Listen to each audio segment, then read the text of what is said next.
নজর রাখবো পরবর্তী সংবাদে। তিস্তা নিয়ে এবার মোদী সরকারের উপর ক্রমশই চাপ বাড়াতে শুরু করেছে বাংলাদেশ এবং তৎপরতাও রয়েছে বাংলাদেশের, এবং আন্তর্জাতিক আদালতে ভয় দেখিয়ে এবার দাবি আদায়ের চেষ্টায় মরিয়া বাংলাদেশ। তবে ইউনূস সরকারের চেষ্টা শেষ পর্যন্ত কি সফল হবে এই প্রশ্ন উঠছে। তবে জানবো বিস্তারিত, আমাদের সঙ্গে রয়েছে এক্সিকিউটিভ এডিটর নীল বণিক। নীল, তিস্তা নিয়ে ক্রমশই মোদী সরকারের উপর চাপ বাড়ানোর চেষ্টা বাংলাদেশের, তাহলে কি সত্যি সফল হবে আগামী দিনে ইউনূস সরকার, কি বলবে? দেখো, ইউনূস সরকারের উপর ইউনূস সরকার তিস্তা নিয়ে ক্রমশই আন্তর্জাতিক স্তরে ভারতের উপর চাপ তৈরি করতে চাইছে।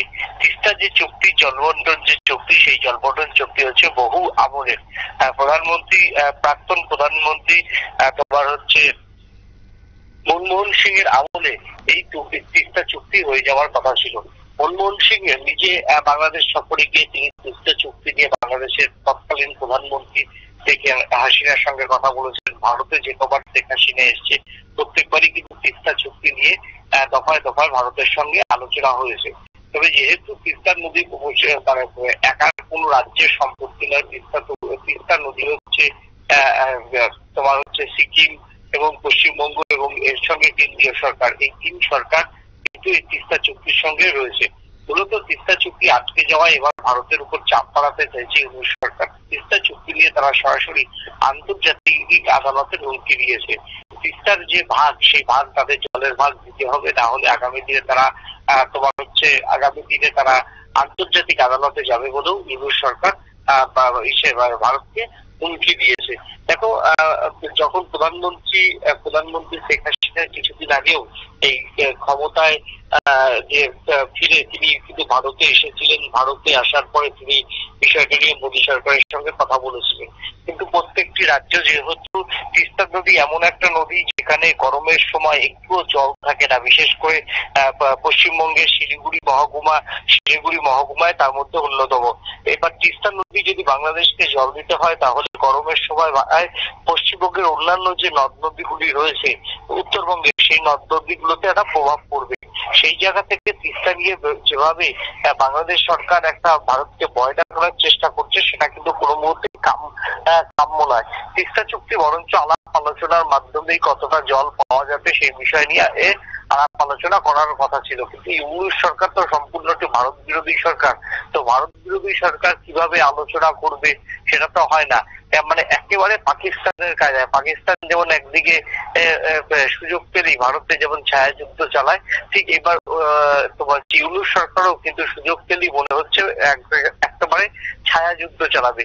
তিস্তাকে কেন্দ্র করে তারা আন্তর্জাতিক আদালতের দ্বারস্থ হবে। আন্তর্জাতিক আদালতে তিস্তা চুক্তি দিয়ে কার্যত তারা ইস্যু করার চেষ্টা করছে। এটা দুটো কারণ হতে পারে, একটা হচ্ছে সত্যি তারা ইস্যু করছে, অন্যদিকে মোদী সরকারকে ভয় দেখিয়ে যদি কোনো বড় দাবি আদায় করা যায় সেই বিষয়ে কিন্তু হাঁটছে বাংলাদেশ সরকার। তবে ভারতের যারা বিদেশ মন্ত্রকের কর্তারা, তারা কিন্তু বিষয়টা বোঝে, কাকে স্নায়ু চাপ বলে, কাকে গিভ এন্ড টেক পলিসি বলে, এই যে বিষয়গুলি সেগুলো কিন্তু ভারতের যারা বিদেশ মন্ত্রকের কর্তারা তারা কিন্তু বোঝে। সেই জায়গাতে দাঁড়িয়ে বাংলাদেশের এই যে স্নায়ু চাপ বা বাংলাদেশের এই যে এমন কর্মসূচি নিচ্ছে যেখানে ভারত বিরোধী বাংলাদেশে এমন কর্মসূচি হচ্ছে যেখানে ভারত বিরোধী জিগির তোলা হচ্ছে, সেই জায়গা থেকে এই ইস্যুগুলিকে সামনে রেখে বাংলাদেশ ভারতকে একটা স্নায়ু চাপ দেওয়ার চেষ্টা করছে। তবে ভারত বাংলাদেশের মতো সরকারের, বাংলাদেশের যে তোমার হচ্ছে সরকার, সেই সরকারে ভারত স্নায়ু চাপে মাথা নিচু করে দেবে এইটা কিন্তু ভাবার কোনো সময় নেই। বরঞ্চ তারা দিল্লি এখনো পর্যন্ত কোনো ইস্যুতেই কিন্তু মুখ খুলছে না, বরঞ্চ Delhi wait and see policy নিয়ে দাঁড়িয়ে আছে। যে বাংলাদেশ কখন কি জবাব দেয় তার প্রত্যেক কথায় কথায় জবাব দেওয়াটা ঠিক হবে না। একটা দায়িত্বশীল রাষ্ট্র হিসেবে তারা কোনোদিনও জবাব দিতে পারে না। বাংলাদেশ অনেক কিছুই বলে, অনেক কিছুই দাবি জানায়, তাদের দাবি জানানোর অধিকার রয়েছে। ছোট্ট একটি দেশ এবং বহুগুলি পিছিয়ে পড়া একটি দেশ।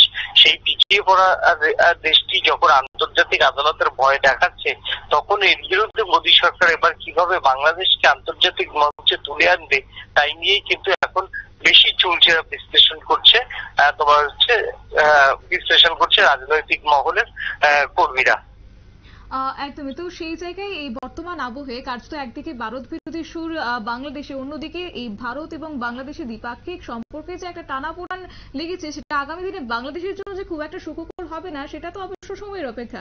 সেই জায়গায় এবার কি চীনের সঙ্গে সখ্যতা বজায় রাখতে এবার কি ক্রমশ মোদী সরকারের উপর চাপ বাড়ানোর চেষ্টায় মত্ত হয়েছে বাংলাদেশ?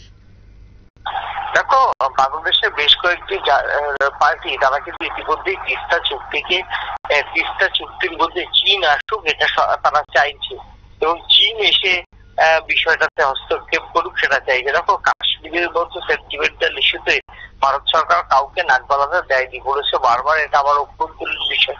তাই চীন এই বিষয়ে এসে নাক গলাবে সেটা তো হবে না, ভারত সরকার সেটা মানবে কেন?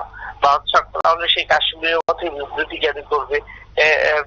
জারি করবে যে ভারতের অভ্যন্তরীণ বিষয় ভারত ছাড়া এই বিষয়ে কেউ কোনো কথা বলবে না। হয়তো আগামী দিনে এরকম একটি অ্যাডভাইজারি চালু করতে পারে সেন্ট্রাল। কিন্তু তবে একটু তোমাকে বলবো যে বাংলাদেশের যে পরিস্থিতি, বাংলাদেশ যতই মনে করুক তারা এই ছাত্র সংগঠন বা বিভিন্ন গণসংগঠনের নাম করে মোদী সরকারকে প্রত্যেকদিন একটা করে হুমকি দেবে, আর শেষ পর্যন্ত সমস্ত কিছু নিয়ে আত্মসমর্পণ করে যাবে ভারত। এটা একেবারেই ঠিক না। ভারত বরঞ্চ হচ্ছে এই যে আন্তর্জাতিক চাপ, সেই আন্তর্জাতিক চাপকে কিভাবে উপেক্ষা করবে তা নিয়ে কিন্তু বিচার বিশ্লেষণ কিন্তু ইতিমধ্যেই শুরু হয়ে গেছে তিস্তা নদী দিয়ে। একেবারে নীল, ধন্যবাদ। বিস্তারিত বিষয় তুলে ধরলো আমাদের এক্সিকিউটিভ এডিটর নীল বণিক। এবং ক্রমশই কিন্তু বাংলাদেশে একেবারে তিস্তা নিয়ে মোদী সরকারের উপর চাপ বাড়ানোর চেষ্টা করছে, অন্যদিকে আন্তর্জাতিক আদালতে এবার ভয় দেখানোর চেষ্টা এবার মত্ত হয়েছে বাংলাদেশ। তবে দেখা যাক ইউনূস সরকারের এই সিদ্ধান্ত বা এই বিষয় কতটা আগামী দিনের সফল হয়, সেটা অবশ্য লক্ষণীয় বিষয়। নিয়ে নিচ্ছে ছোট্ট একটি বিজ্ঞাপন বিরতির, সঙ্গে থাকুন।